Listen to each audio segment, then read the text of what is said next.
Oh, I gotta turn this thing off.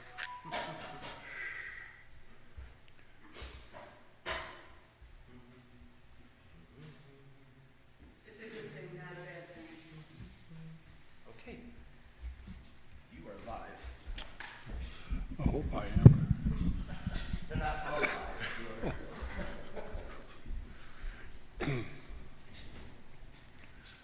Well, good morning. It is time for us to begin our class this morning. And Brother Bergstrom, would you lead us in just a short prayer to get us started? Should we bow our heads? We come before you, our wonderful God of love, our Heavenly Father who has presented us with such a wonderful blessing, the most incredible thing that we can have on this earth, the good word, dear Lord, the thing that brings us to you, that shows us who you are, and our God, that we just relish it. So, dear Lord, thank you for this morning, for the lessons that we can come in, get into, seeing the life of your Son, seeing the wonderful things that he did while he was here on this earth. And Heavenly Father, help us, dear Lord, to do our absolute best day by day, becoming better Christians, Heavenly Father, with him as our example. So thank you, our God, above this morning. In your Son's name, amen. Amen. Okay, we are on week 62 of our Life of Christ. And of course, we are using the Truth for Today outline presentation. And they're taking us through a harmony of the Gospels. And this morning, we're back on the subject of divorce and remarriage. And our text that has been assigned to us really is from Matthew 19, verses 1 through 12, as well as Mark chapter 10, verses 1 through 12. We first read about Jesus teaching on divorce and remarriage in the Sermon on the Mount, back in Matthew chapter 5, particularly verses 31 and 32. And then Jesus revisited the subject only a few months ago, about a month ago, really, from Luke 16 and verse 18. And here we are once again looking at Mark chapter 10, verses 1 through 12, as well as Matthew 19, verses 1 through 12. When I talk with people, people seem to be very familiar with Matthew 19, verses 1 through 12. But they don't know much about Mark chapter 10, verses 1 through 12. And I think the reason being is that we're looking at a rather unpleasant subject when we're talking about Matthew 19, verse 1, and Mark chapter 10, beginning with verse 1. I'll tell you what, why don't we read those two texts first? And then I want us to go back and read what we've already studied before. Because Jesus keeps on returning to this subject. And as we're reading these passages from the New Testament, ask yourself the question, why doesn't Jesus leave this alone? After all, a lot of people won't even talk about it. I know of one congregation, at least in the past, that where the preacher was absolutely forbidden to even mention Matthew 19 or Mark chapter 10. You're going to drive people away when you discuss divorce and remarriage. But let's go ahead and read Matthew 19, verses 1 through 12. And then I want you to tell me how this differs from Mark chapter 10. Is everybody there? Matthew 19, beginning with verse 1. It says, "Now it came to pass, when Jesus had finished these sayings, that he departed from Galilee and came to the region of Judea beyond the Jordan. And a great multitude followed him, and he healed them there. The Pharisees also came to him, testing him, saying to him, 'Is it lawful for a man to divorce his wife for just any reason?' And he answered and said to them, Have you not read that he who made them at the beginning made them male and female? And he said, for this reason, a man shall leave his father and mother, and shall be joined to his wife, and the two shall become one flesh. So then they are no longer two, but one flesh. Therefore what God has joined together, let not man separate. They said to him, why then did Moses command to give a certificate of divorce and to put her away? He said to them, Moses, because of the hardness of your hearts, permitted you to divorce your wives, but from the beginning it was not so. And I say to you, whoever divorces his wife except for sexual immorality and marries another commits adultery, and whoever marries her who is divorced commits adultery. Then his disciples said to him, if such is the case of a man with his wife, it's better not to marry. And he said to them, all cannot accept this saying, but only those to whom it has been given. For there are eunuchs who were born thus from their mother's womb, and there are eunuchs who were made eunuchs by men, and there are eunuchs who have made themselves eunuchs for the kingdom of heaven's sake.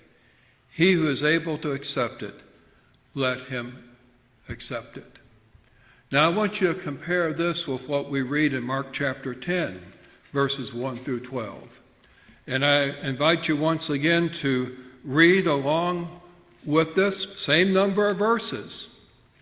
But I want you to note what is different about this passage and perhaps why we're not very familiar with it.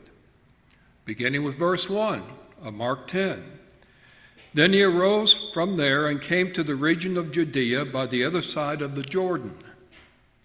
And multitudes gathered to him again, and as he was accustomed, he taught them again.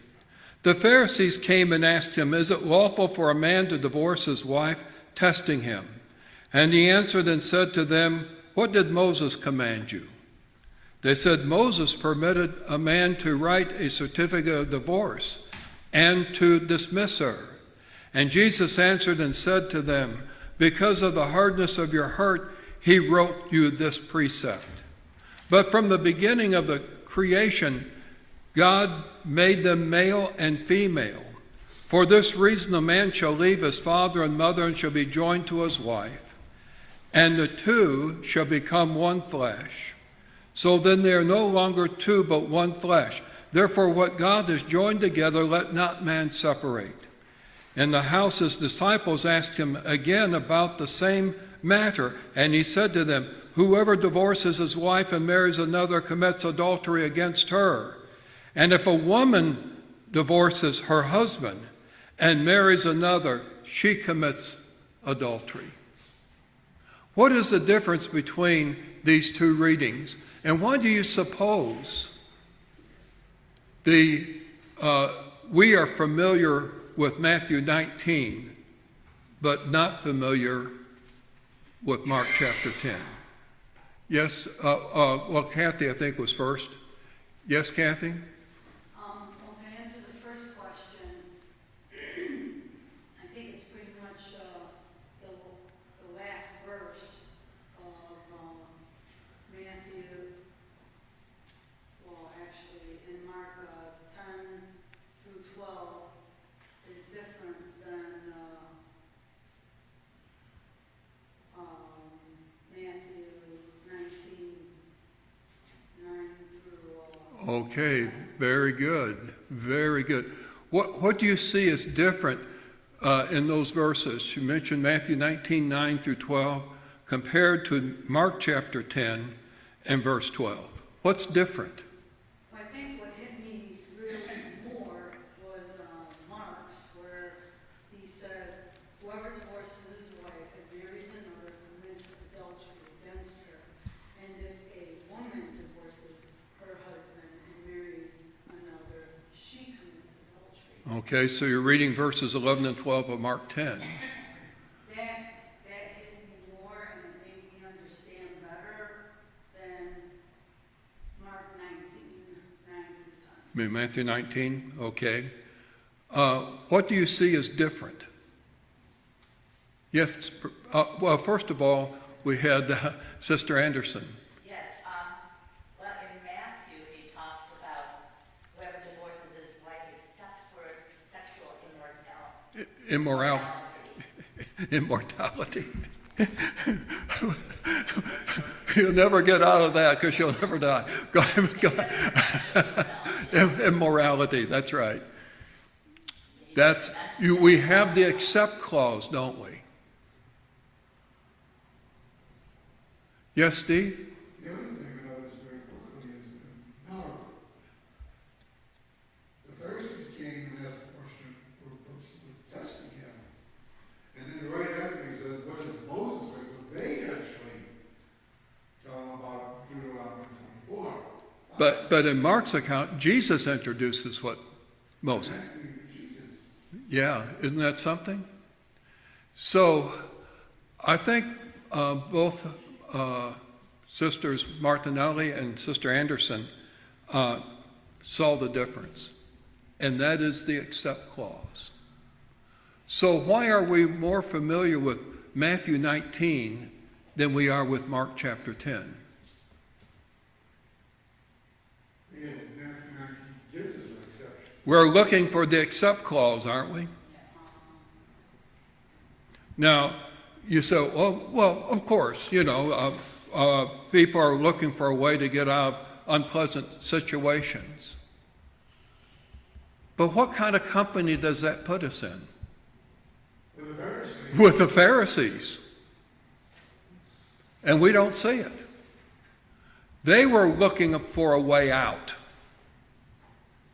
And we shake our heads and we said, they're just not honoring God. But what is really our attitude when we approach the subject? Negative. We go to the passage that will give us a way out, don't we? Yes, Brother Bergstrom. But there's some irony behind it, I think, because if we look towards Matthew 19 for opportunities to have our way, a way out of it, Matthew 19:11 specifically points to the heart of the matter, pointing at our own hearts that some can't accept it. Some will accept it and some can't accept it. So if we're looking towards Matthew 19 for a way out, that means can't accept it. That's right. It's not so much that they can't accept it, they won't accept it. I had when I was a teenager, I imagine probably, I don't know about your family, but everybody in this room this morning, some way or the other, has been impacted by a divorce of a family member. I mean, it's particularly in every family. Well, it's in our family. And I remember when I was a teenager, we had a family member that was contemplating divorce. And of course, I didn't know as much about the subject as I hope I know now. But I knew that some things that were being said were not right. In fact, one family member, I'll never forget it, hearing about another person in the family, very close to this person, saying, well, I think they should get a divorce because God doesn't want us unhappy.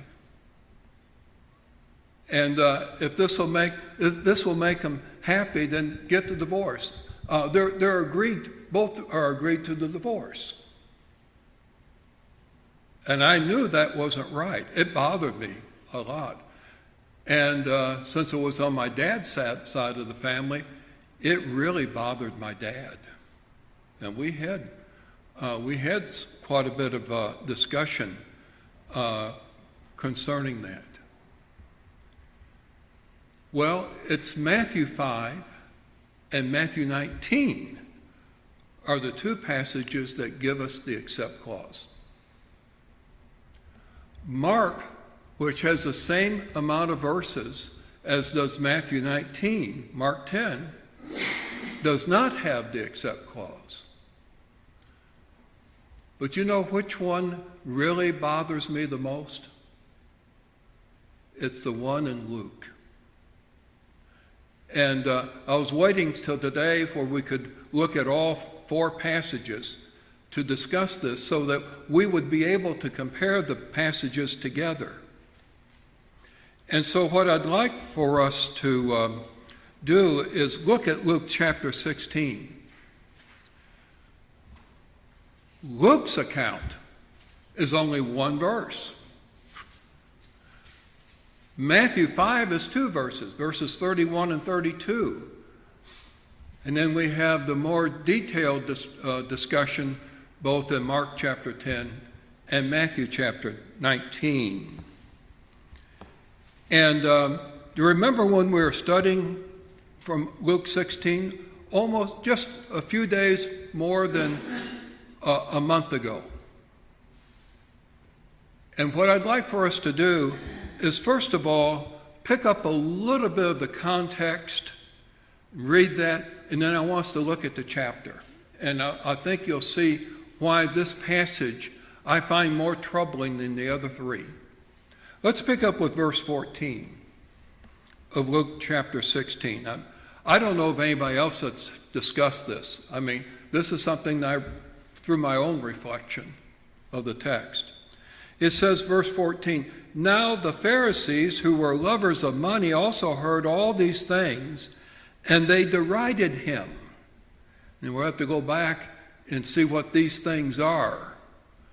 And we'll do that in just a moment. "And he said to them, 'You are those who justify yourselves before men, but God knows your hearts. For what is highly esteemed among men is an abomination in the sight of God. The law and the prophets were unto John. Since that time the kingdom of God has been preached, and everyone is pressing into it. For it is easier for heaven and earth to pass away than for one tittle of the law to fail.' And then he says, 'Whoever divorces his wife and marries another commits adultery, and whoever marries her who is divorced from her husband commits adultery. There was a certain rich man who was clothed in purple and fine linen and fared sumptuously every day.'"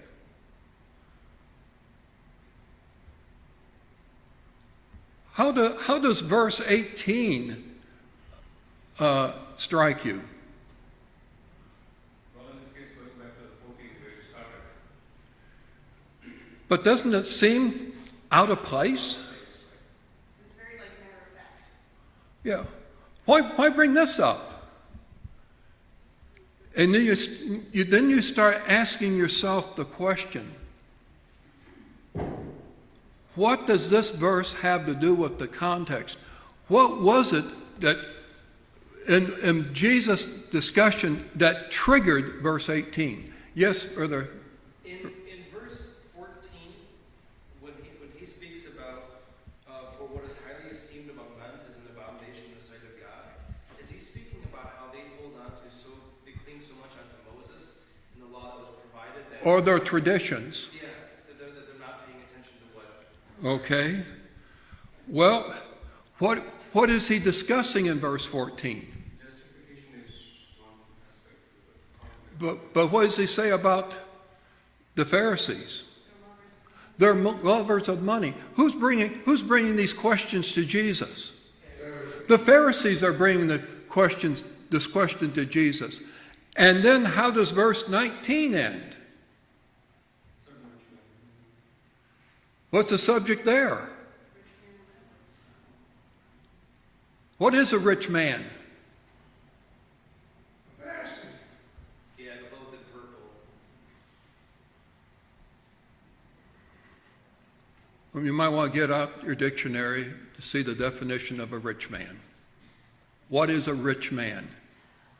He's a person who has a lot of money. You've got the Pharisees who are lovers of money, and here you have a situation, a story that Jesus is telling about a certain man. There's no indication that he was a Pharisee, but he was a rich man. So you start with money and you end with money, and you got this thing in between.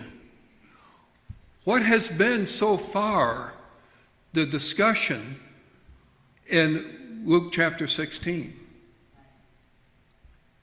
For the most part, dealing with money.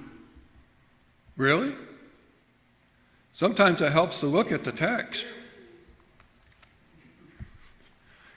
It's really interesting that we can read these chapters and we miss the main point. How is Jesus teaching the people? Parables. In parables. Has he given any parables leading up to this in this chapter? Oh, 16, he's talking about stewardship. It's all about stewardship. The whole chapter is about stewardship. What kind of steward was the rich man? A bad one. What kind of stewards were the Pharisees? They were, why? Why were they bad stewards? Because it was all about themselves and how they could esteem themselves in high places in front of the Well, what does our text tell us? They were lovers of money. They were lovers of money. They had an improper attitude towards money. They had really made money their God, hadn't they? In fact, they had used money to dishonor God. In God's name. Yeah, in God's name, which is even worse, isn't it? And that's what we're looking at. And that is all stewardship about money? No. It's of our time. What do you think? How do you think your family fits into this? Well, we just started about the spouse. Yeah. Give up your voice. So, who gave us our family? Who gave us our children? God did. Are we not stewards of them? If God gave me my children, does he not entrust in me the care of those children? And if God has given me my spouse, am I not entrusted with the care of my spouse? Is that the way we look at things?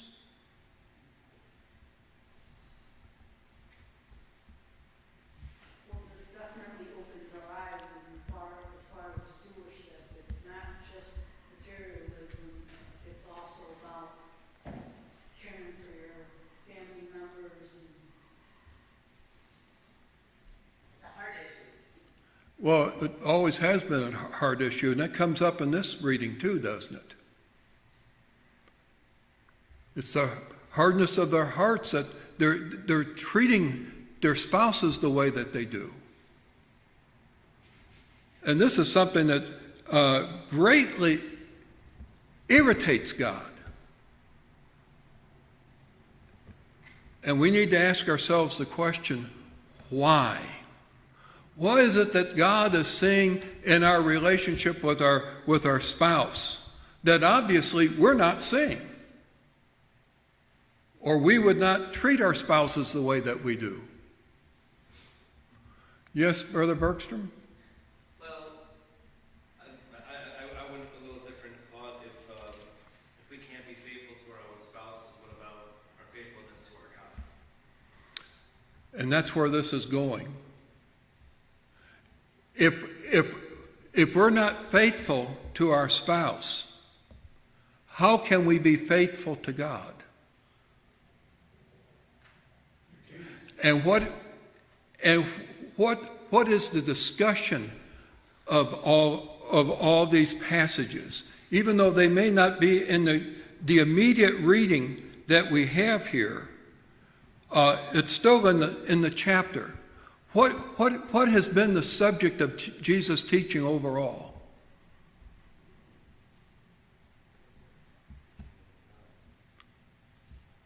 And we don't talk about it. We talk very little about it. The denominational world about it just says, it's not here yet. The kingdom.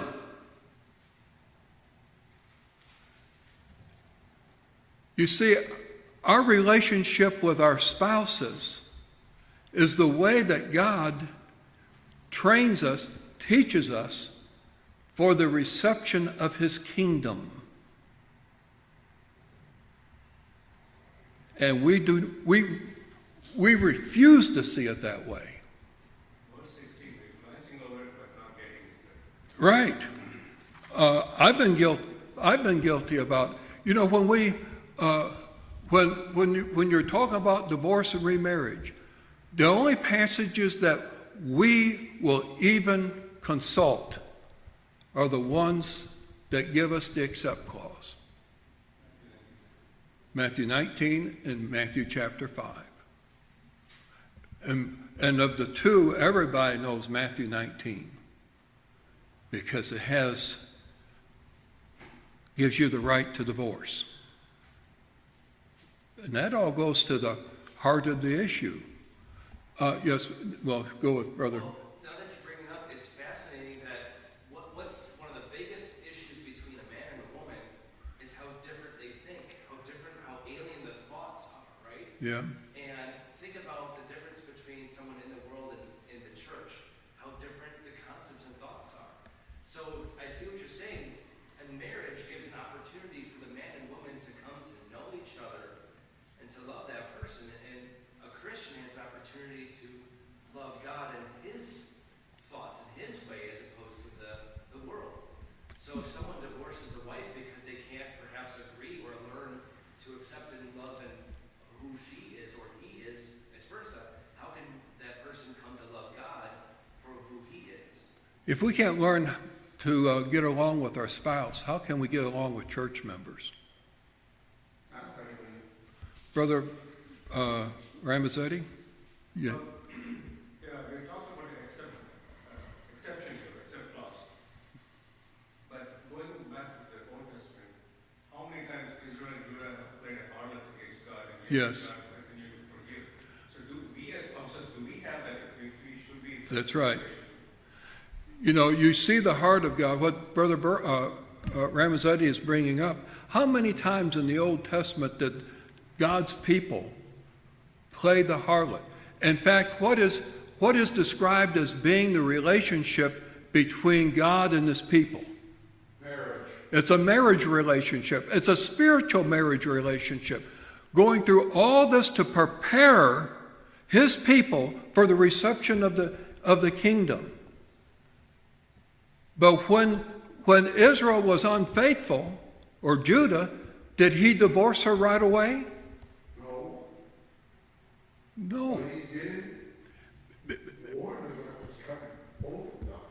Well, in fact, eventually, as you read in Jeremiah chapter 3, he did divorce Israel, the northern kingdom. And he was on the verge of doing the same with the southern kingdom, but he didn't. But even out of that, how many of the tribes actually survived? Two daughters of Levi. Yeah, well, you had the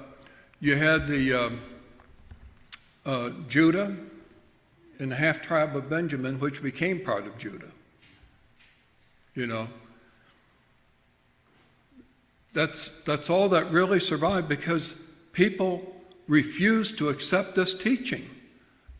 And I think there is a warning to us in the church today regarding that.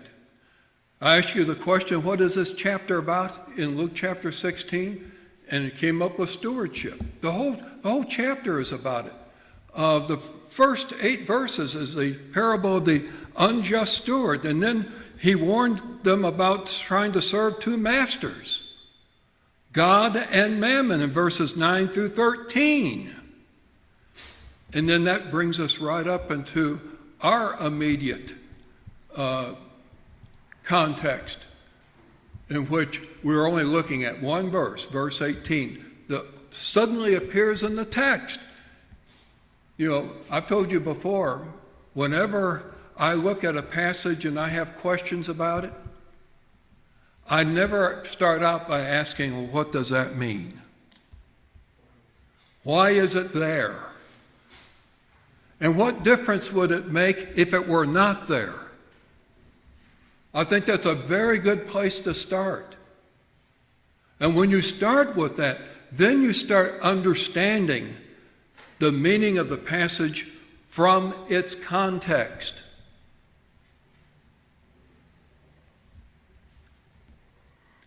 These Pharisees, as was pointed out, were more interested in justifying themselves.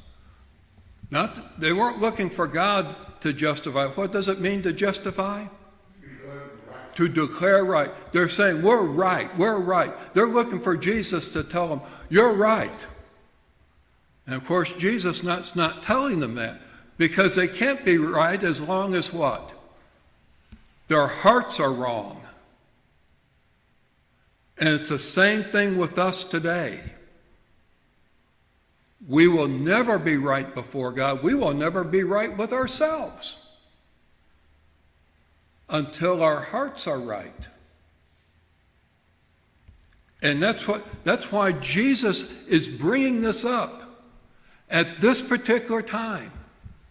They were lovers of money. They're seeking to justify themselves. They were proving to be poor stewards of what God has given to them. And what God has given to them was the care of the people. And they're no help to the people. In fact, they use the people for their own advantage, so they think.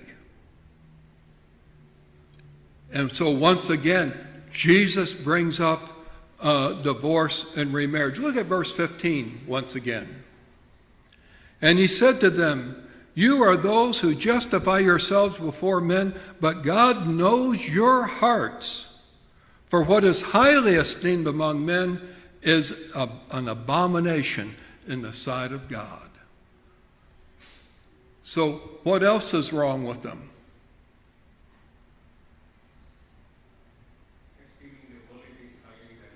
Yes, valuing worldly things above the things of God.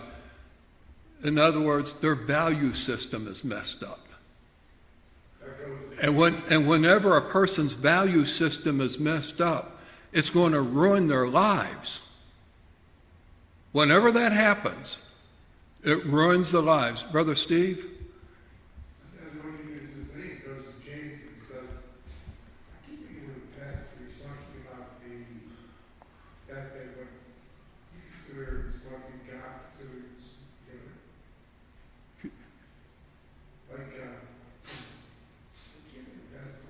Well, when you find it, because I'm not sure what you're referring to here, but they're wanting to put away their wives. Shows that their hearts are improper. Several weeks ago in our class on Monday night, we were talking about the relationship between Mary and Joseph. And of course, remember, Mary is found with child.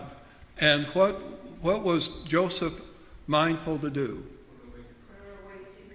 Privately put her away, because he did not want to make her a public spectacle. Why would he be concerned about that for his wife, even though he thinks that somebody else is the father of the child within her? Why would he do that?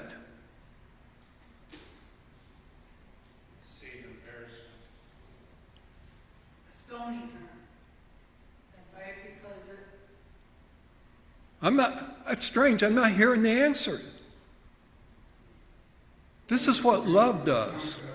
This is what love does. Yeah. He loves her. He doesn't understand what has happened, but he loves her. He's not really looking out for himself. He's looking out for her.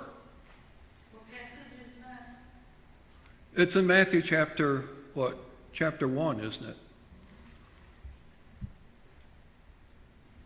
Get down around verse 18 in there. When Joseph was considered divorcing Mary, he didn't want to make a public show of her. Yeah. And by the way, the word to put her away privately is the word divorce, which means they were married. Not only that, not only was Mary his wife, but Joseph was her husband in the same passage. And today we look at that and say, well, that's like being engaged. No.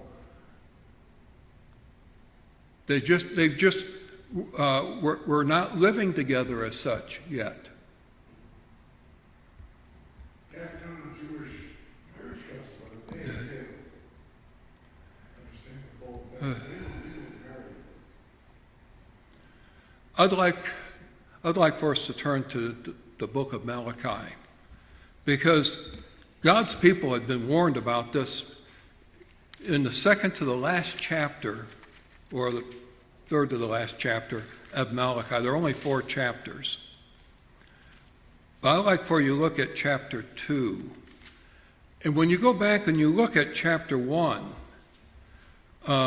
you'll find that God complains that his people offer to him inferior sacrifices from the very things that God has blessed them with.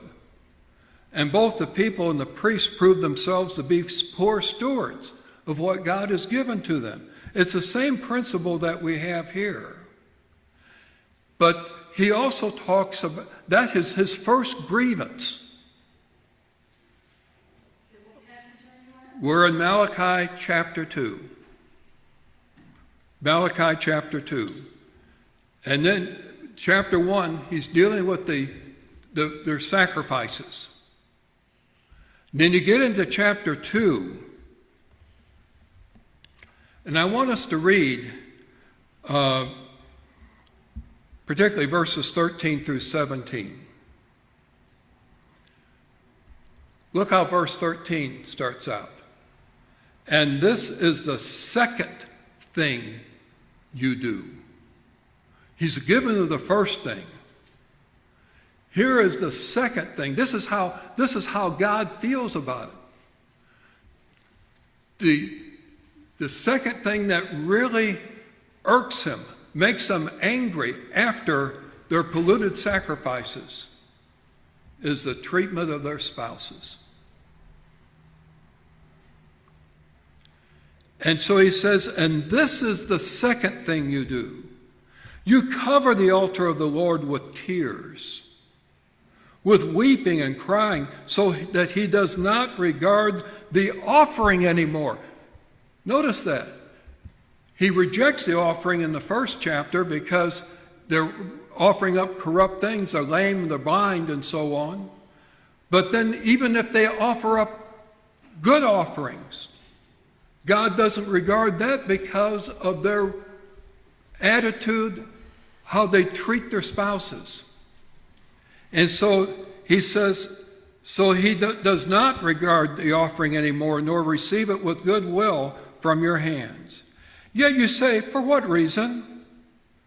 Because the Lord has been witness between you and the wife of your youth, with whom you have dealt treacherously. Yet she is your companion and your wife by covenant.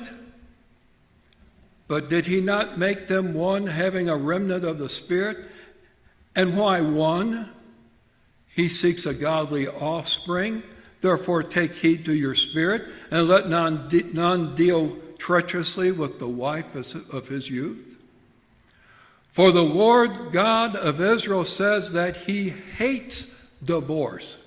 Now, if you're talking about wanting to know what he's talking about dealing treacherously with the wife of one's youth, he's talking about divorce.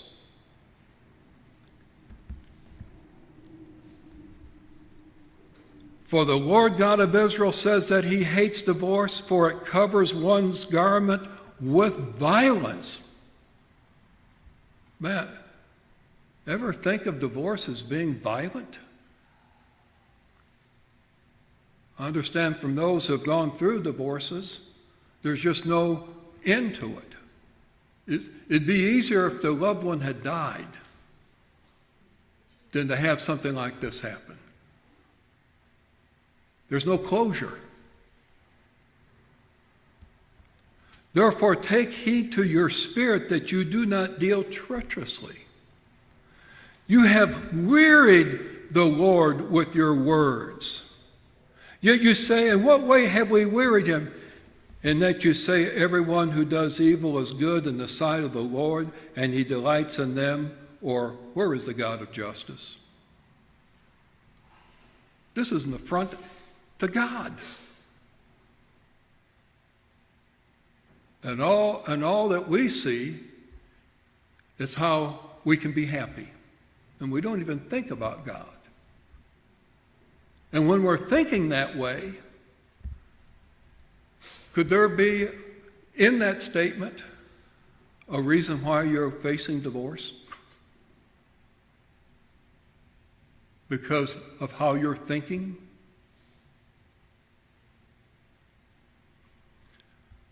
So why is Jesus keep coming back to this? We don't even want to talk about it. We find it very unpleasant. Jesus won't leave it alone, will he? Why?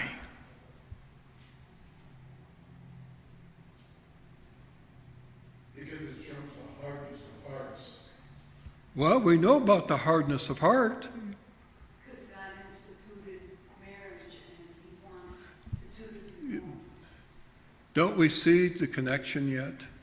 He wants to present.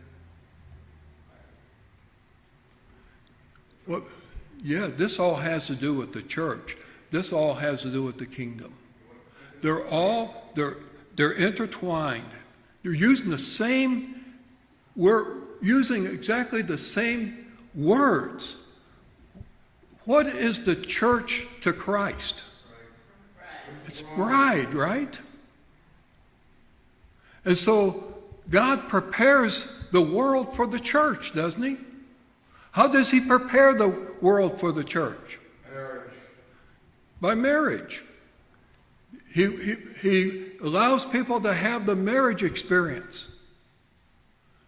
And from that, he prepares them for the church. And then the church comes, and people understand the church because they understand the nature of marriage. And then after that, once we understand the great revelation concerning the church, he refers to marriage again. Husbands, love your wives as Christ also loved the church and gave himself up for it. Now we can relate to that, can't we? What ought that to do? It should make our marriages stronger, shouldn't it? Our commitments to our spouses stronger. But Satan's hard at work, trying to destroy the church, trying to destroy marriage. That was the reason why God gave marriage, to prepare the world for the church. The kingdom and all this that we're reading in the gospel accounts are what kind of teachings? They're kingdom teachings, aren't they?